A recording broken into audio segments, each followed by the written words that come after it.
ನೋಡಿದ್ರಲ್ಲ 15 ದಿನಗಳ ಕಾಲ ಮ್ಯಾಜಿಸ್ಟ್ರೇಟ್ ವಿಚಾರಣೆ ಹೇಗೆ ನಡೀತು, ಯಾರ್ಯಾರನ್ನ ವಿಚಾರಣೆಗೆ ಒಳಪಡಿಸಲಾಯಿತು, ಯಾರ್ಯಾರ ವಿಚಾರಣೆ ನಡೀತು ಅನ್ನೋದನ್ನ ವಿಚಾರಣೆ ಸಂದರ್ಭದಲ್ಲಿ ಪೊಲೀಸ್ ಅಧಿಕಾರಿಗಳು ಹೇಳಿದ್ದೇನು, ಯಾವ ಯಾವ ಅಧಿಕಾರಿಗಳು ಏನಂತ ಸ್ಟೇಟ್ಮೆಂಟ್ ಕೊಟ್ರು, ಎಲ್ಲ ವಿವರವನ್ನ ಏಷ್ಯಾನೆಟ್ ಸುವರ್ಣ ನ್ಯೂಸ್ ಮಾಹಿತಿಯನ್ನ ಕಲೆ ಹಾಕಿದೆ. ತನಿಖಾಧಿಕಾರಿಗಳ ಎದುರು ಪೊಲೀಸರು ನೀಡಿದಂತಹ ಮಾಹಿತಿ ಅದು ಏಷ್ಯಾನೆಟ್ ಸುವರ್ಣ ನ್ಯೂಸ್ಗೆ ಲಭ್ಯ ಆಗಿದೆ. ಎಕ್ಸ್ಕ್ಲೂಸಿವ್ ಆದಂತಹ ಸುದ್ದಿ ಇದು. ಬೇರೆಲ್ಲೂ ಕೂಡ ಈ ವಿಚಾರ ಸಿಗೋದಕ್ಕೆ ಸಾಧ್ಯನೇ ಇಲ್ಲ. ಅದರ ಪಿನ್ ಟು ಪಿನ್ ಮಾಹಿತಿಯನ್ನ ನಿಮ್ಮ ಮುಂದೆ ಇಡ್ತಾ ಇದ್ದೀವಿ. ವಿಚಾರಣೆಯಲ್ಲಿ ಅಧಿಕಾರಿಗಳು ಹೇಳಿದ್ದೇನು, RCB ಪದಾಧಿಕಾರಿಗಳು, KSCA ಪದಾಧಿಕಾರಿಗಳು, ಪತ್ರಕರ್ತರು, ಪ್ರತ್ಯಕ್ಷದರ್ಶಿಗಳು ಎಲ್ಲರ ವಿವರ ಏಷ್ಯಾನೆಟ್ ಸುವರ್ಣ ನ್ಯೂಸ್ಗೆ ಲಭ್ಯ ಇದೆ.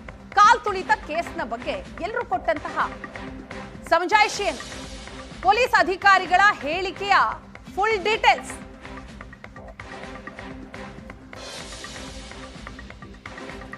ಕಾಲ್ತುಳಿತ ಪ್ರಕರಣದಲ್ಲಿ ಅಮಾನತ್ತುಗೊಂಡಂತಹ ಪೊಲೀಸ್ ಅಧಿಕಾರಿಗಳು commissioner Dayanand, DCP Shekhar, ACP Balakrishna, ಹೆಚ್ಚುವರಿ ಆಯುಕ್ತ ವಿಕಾಸ್ ಕುಮಾರ್, ಇನ್ಸ್ಪೆಕ್ಟರ್ ಗಿರೀಶ್ ಅವರ ಹೇಳಿಕೆಯನ್ನ ಈಗಾಗಲೇ DC ಜಗದೀಶ್ ಅವರು ದಾಖಲು ಮಾಡಿಕೊಂಡಿದ್ದಾರೆ. ಅದರ ರಿಪೋರ್ಟ್ ಅನ್ನ ಕೂಡ ರೆಡಿ ಮಾಡಿದ್ದಾರೆ. ಹಾಗಾದ್ರೆ ಆ ರಿಪೋರ್ಟ್ ನಲ್ಲಿ ಏನಿದೆ, ಆ ರಿಪೋರ್ಟ್ ನಲ್ಲಿ ಈ ಹಿರಿಯ ಅಧಿಕಾರಿಗಳು ಏನೆಲ್ಲ ವಿವರಣೆಯನ್ನ ಕೊಟ್ಟರು, ಈ ಘಟನೆಗೆ ಏನ್ ಕಾರಣ, ಯಾರ ನಿರ್ಲಕ್ಷ್ಯ, ಯಾಕೆ ಕಾಲ್ತುಳಿತ ಆಯ್ತು, ಅದರಲ್ಲಿ 11 ಮಂದಿ ಅಮಾಯಕರು ಯುವಕರು ಬಲಿಯಾದಂಥದ್ದು, ಯಾರ ನಿರ್ಲಕ್ಷ್ಯದಿಂದ ಈ ಪ್ರಕರಣ ಆಯಿತು. ಒಟ್ಟು 3 ಹಂತದಲ್ಲಿ ತನಿಖೆ ಆಗ್ತಾ ಇದೆ. CCB, ಮ್ಯಾಜಿಸ್ಟ್ರೇಟ್ ಹಾಗೂ ನ್ಯಾಯಾಂಗ ತನಿಖೆ. ಈಗ ಮ್ಯಾಜಿಸ್ಟ್ರೇಟ್ ತನಿಖೆಯಲ್ಲಿ ಹಲವು ಅಧಿಕಾರಿಗಳನ್ನ ವಿಚಾರಣೆಗೆ ಒಳಪಡಿಸಲಾಯಿತು. ಅವರೆಲ್ಲರೂ ಕೂಡ ತಮ್ಮ ತಮ್ಮ ಹೇಳಿಕೆಗಳನ್ನ ದಾಖಲಿಸಿದ್ದಾರೆ. ಅವರು ಕೊಟ್ಟಂತಹ ಹೇಳಿಕೆ ಬಹಳ ಪ್ರಮುಖ ಆಗುತ್ತೆ. RCB ಸಂಭ್ರಮದ ಬಗ್ಗೆ ಖಾಕಿ ನಿಲುವು ಏನಾಗಿತ್ತು ಅನ್ನೋದನ್ನ ಹೇಳಿದ್ದಾರೆ.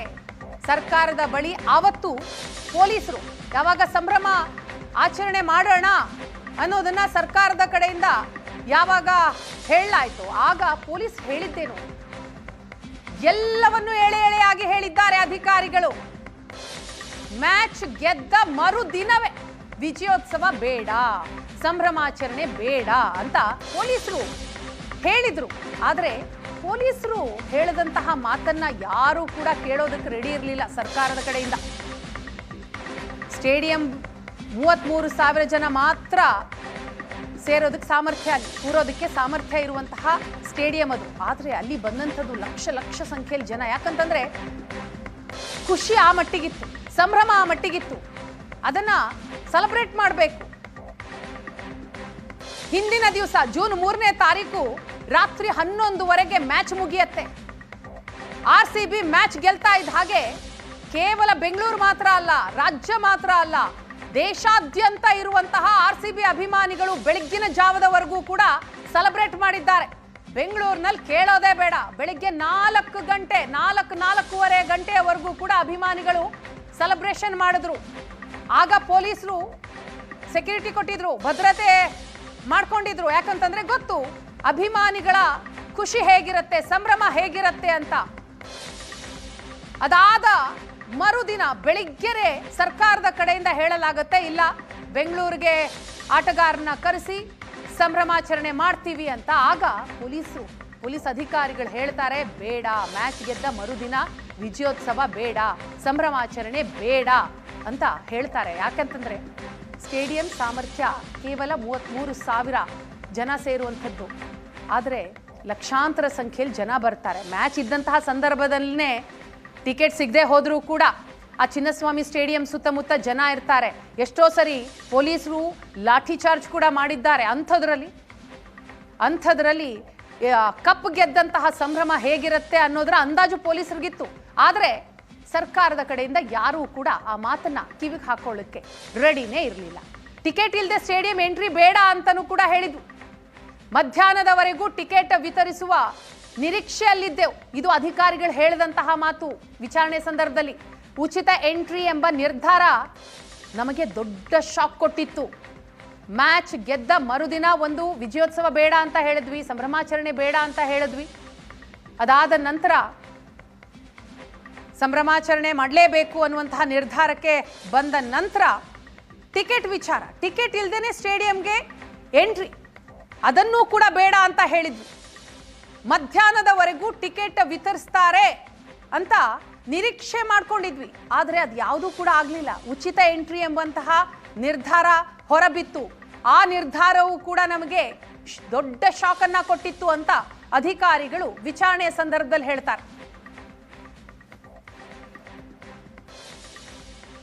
ಚಿನ್ನಸ್ವಾಮಿ ಸ್ಟೇಡಿಯಂ ಕಾಲ್ತುಳಿತ ಪ್ರಕರಣದಲ್ಲಿ ತನಿಖೆ ಏನಾಗ್ತಾ ಇದೆ, 15 ದಿನಗಳ ತನಿಖೆ. ಆ ತನಿಖೆಯ ಸಂದರ್ಭದಲ್ಲಿ ಅಧಿಕಾರಿಗಳು ಏನೇನು ಇನ್ಫಾರ್ಮೇಶನ್ ಅನ್ನ ಕೊಟ್ರು ಅನ್ನೋದರ ಮಾಹಿತಿ ಇದೆ.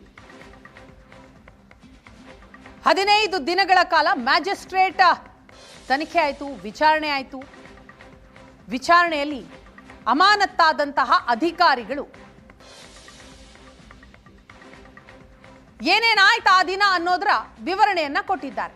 ವಿಜಯೋತ್ಸವಕ್ಕೆ ಸ್ಟೇಡಿಯಂ ಸೂಕ್ತ ಸ್ಥಳ ಅಲ್ಲ, ನಮ್ಮ ಸಲಹೆ ಪರಿಗಣಿಸದೇ ಆಯೋಜಕರು ಘೋಷಣೆ ಮಾಡಿಬಿಟ್ರು ಸಂಭ್ರಮಾಚರಣೆ ಮಾಡ್ತೀವಿ ಅಂತ. ಇದರ ಜೊತೆಗೆ ಟಿಕೆಟ್ ಆದರೂ ಇಟ್ರಾ, ಟಿಕೆಟ್ ಕೂಡ ಇಡಲಿಲ್ಲ. ಟಿಕೆಟ್ ವಿತರಣೆ ಮಾಡಬಹುದು ಅನ್ನುವಂತಹ ನಿರೀಕ್ಷೆ ಇತ್ತು. ಆದರೆ ಮಧ್ಯಾಹ್ನದ ನಂತರ ಉಚಿತ ಎಂಟ್ರಿ ಅನ್ನೋದು ಅನೌನ್ಸ್ ಆಗೋಯ್ತು. ಇದು ಕೂಡ ನಮಗೆ ಗೊತ್ತಿರಲಿಲ್ಲ. ಅನೌನ್ಸ್ ಆದ ನಂತರ ದೊಡ್ಡ ಶಾಕ್ ನಮ್ಗೆ ಆಯಿತು ಅನ್ನೋದನ್ನ ಪೊಲೀಸ್ ಅಧಿಕಾರಿಗಳು ವಿಚಾರಣೆಯ ಸಂದರ್ಭದಲ್ಲಿ ಹೇಳಿದರು.